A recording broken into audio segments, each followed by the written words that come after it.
Sit.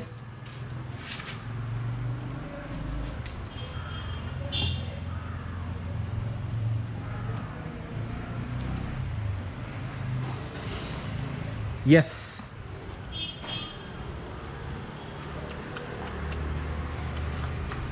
Hello dog lovers and YouTube dwellers. Welcome to my video. Guys, today's video is gonna be about understanding why the bloodlines, particularly with this breed, the Bully Kutta breed, are so important. You know, to understand the bloodlines, we need to first sort of get a very brief history about this breed. This breed probably came here, you know, brought here by the Persians. Now there were people called the Alani. Now these were Indo-Persian people, incredible warriors, you know, great marksmen, great soldiers. Now these people were particularly good with dogs. You know, they developed great dogs, great working dogs, and their dogs were always for a purpose, and such as war dogs, you know. And so these people developed these incredible war dogs, and later on they also went on to develop a couple of variations of that basic breed. Now the main war dog breed was called the Allant Viantre. Now the Allant Viantre was a large-headed, tall, very muscular dog, incredibly powerful, and aggressive, very obedient, and very loyal toward its master. Now these later on the Alani people developed a couple of variations. Another variation of that of the Allant Viantre dog was the Allant Boucherie. The Boucherie or Boucherie, depending on how you want to call it, was a butcher's dog basically. So these dogs were again very similar to the Allant Viantre, tall, extremely muscular, but were more wrinkly, large-headed, but more wrinkly dogs, you know, with a lot of with more loose skin, you know, probably slightly shorter compared to the Viantre. Now the purpose of these dogs was to isolate a bull from the herd, catch it. These were catch dogs, so they would go and catch the bull by the ear and by the throat, and then the butcher would and hold it there, and then the butcher would come and dispatch the bull with a blow to the head. So then there was this variation, and then there was another variation, the third variation or the second variation from the Viantre, which was called the Gentil or Gentile.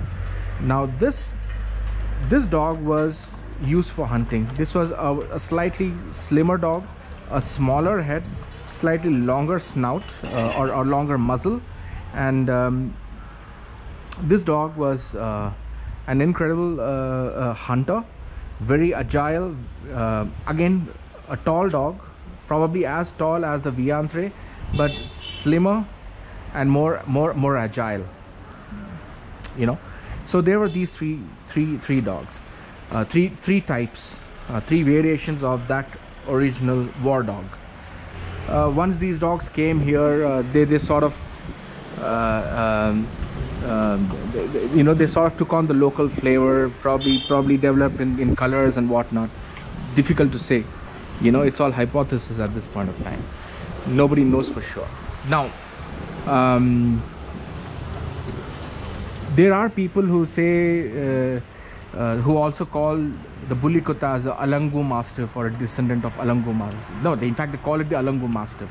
Now the Alangu Mastiff is, in my opinion, a different dog, because the Alangu Mastiff was from southern part of India, somewhere around the Madurai region in Tamil Nadu, and the temple paintings of the dog depict a different kind of a dog with a tail which is more sickle like, a longer muzzle, erect ears, and also a dog which is shorter in height. So that dog is now long extinct. I don't think, some people call this the Alango Mastiff, but or the descendant of the Alango Mastiff, but I think it is unlikely that it is a descendant of that dog, because the characteristic of this dog is very, very different. It's more of the Alon type.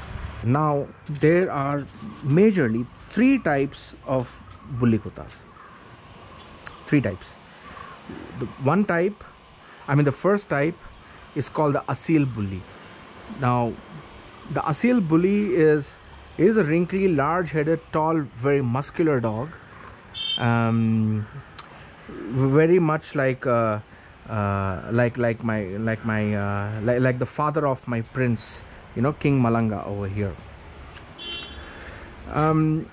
Then there is a variation of that called the Tulla Bully. Now the Tulla Bully is probably slightly a couple of inches shorter than the Aseel Bully, but is again a very large-headed, extremely muscular dog with more wrinkles.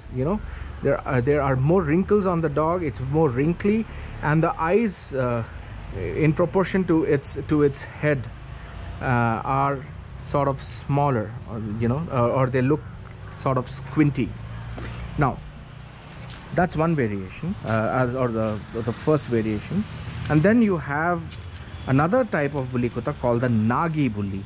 Now the Nagi Bully is a slimmer, about as tall as an Aseel, but is a slimmer with a smaller head and proportionately a slightly longer muzzle. And this dog, even to this day, is used in hunting in Pakistan, and I'm sure over here as well, in the Punjab region. Now these 3 variations sort of perfectly map out with the variation of the Alant dog, the dog from the Alani tribe. So in my opinion, it makes perfect sense that this dog came here, was brought here by the Persians, because we did have the Persian invasion over here. And the Persians used the Alant dogs. Now one thing to note is that the Alant dogs, and that line of dogs also was developed in Spain. The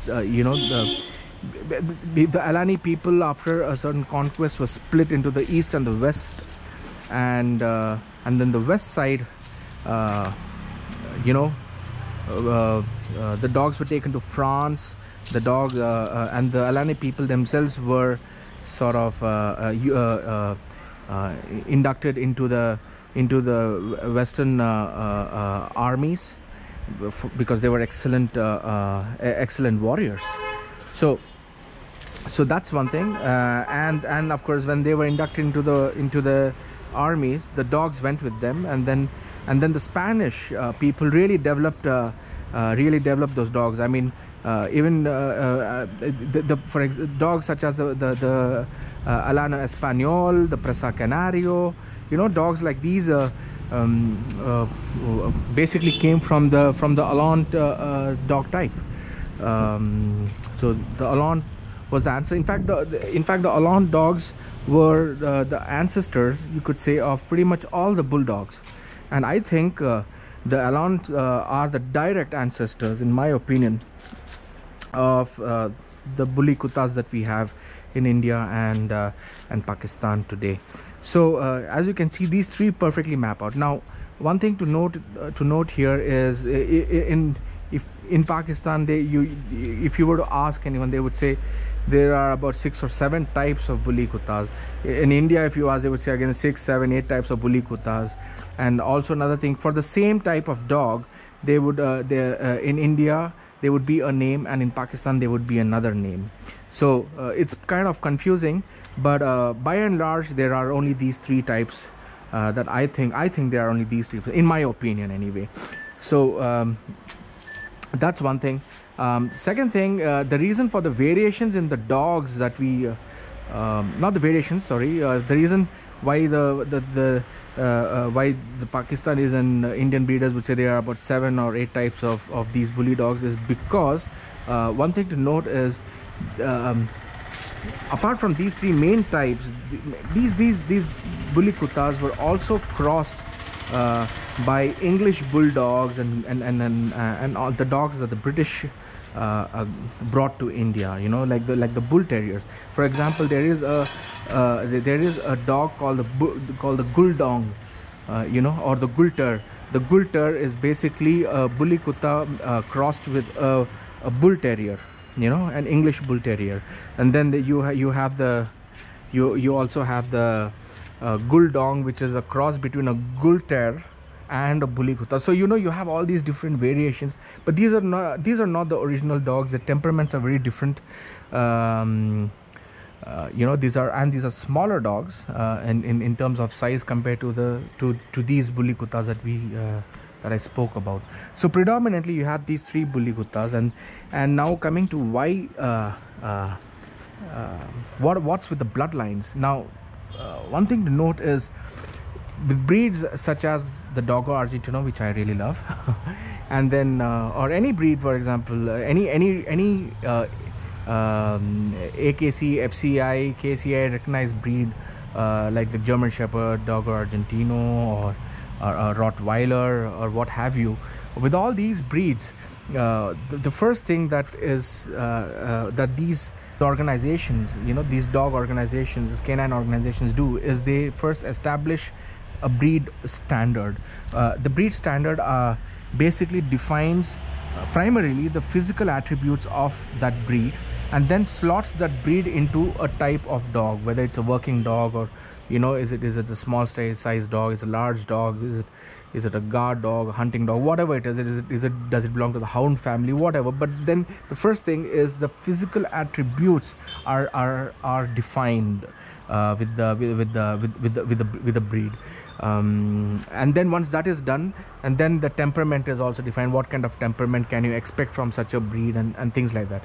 When it comes to bully Kuttas, the physical attributes, as I told you, are all over the place. There is no physical attribute because nobody bred them for things like that. You know, you have so much of mixes happening and whatnot, and nobody you know, bother to keep records of the breed. There are no records of the breed. They'll say, okay, the father of this pup is so and so. You know, you can probably trace back to 3 or 4 generations, and after that, before that, then there is nothing. You know, so it's unfortunate that no records or anything as such were kept, because then those would have helped a lot in helping establish you know, in helping create a breed standard, and sort of, you know, establish the breed in the right way. But well, it is what it is, so there's nothing you can do about it at this point of time. What was not done was not done. So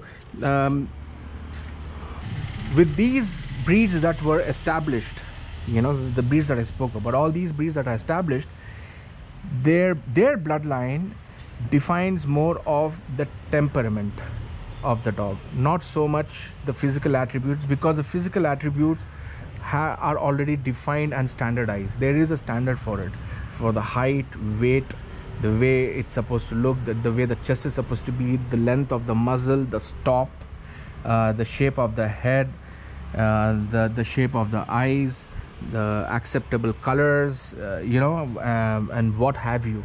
So all these are defined. So then with these established breeds, the bloodlines define the temperament of the dog. How was the dog, what sort of psychological positivities that particular dog and that particular bloodline has.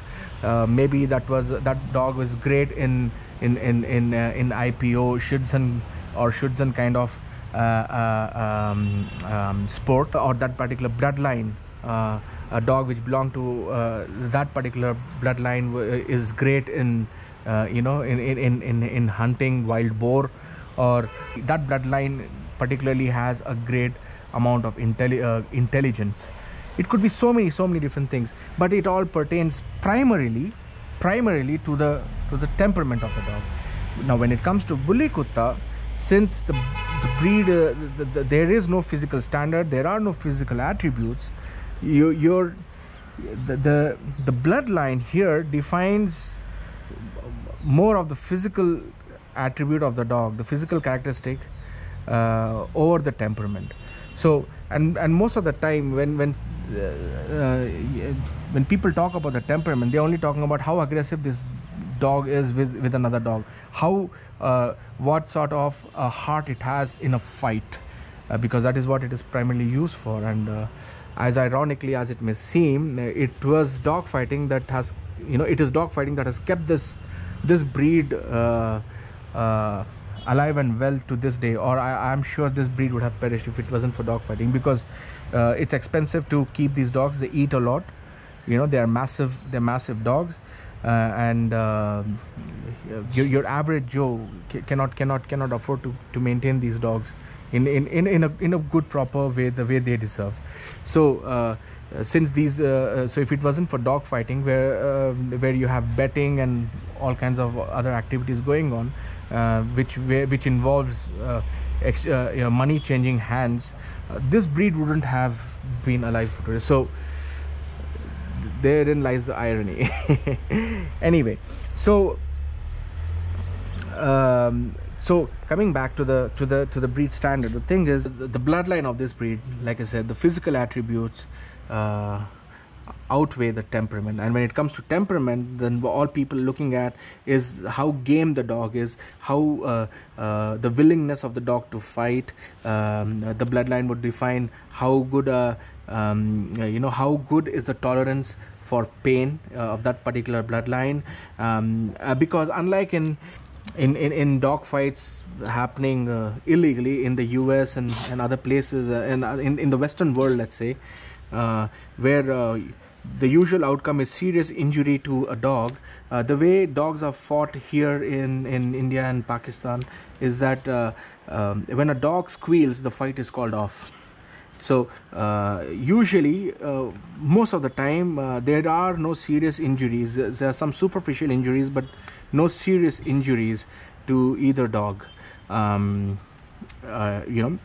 So that's one good thing. We can talk about how dog fights are organized over here, but that ability to not squeal also is, a bloodline would define such a thing. So a willingness to fight, the gaminess of the dog, the ability to tolerate pain, all these come under the temperament.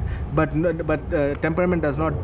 But these people are not bothered about the guarding ability of the dog, in the sense that, is the dog intelligent to understand when to guard, when not to guard, when to get aggressive, when to stay passive.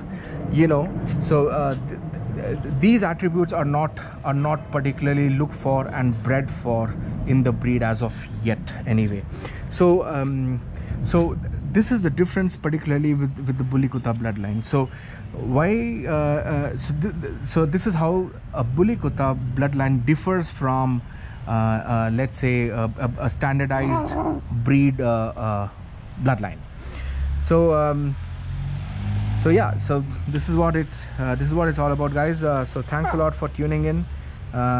Hope you liked this video, and if you found this video informative at all, please do subscribe, and until next time, ciao.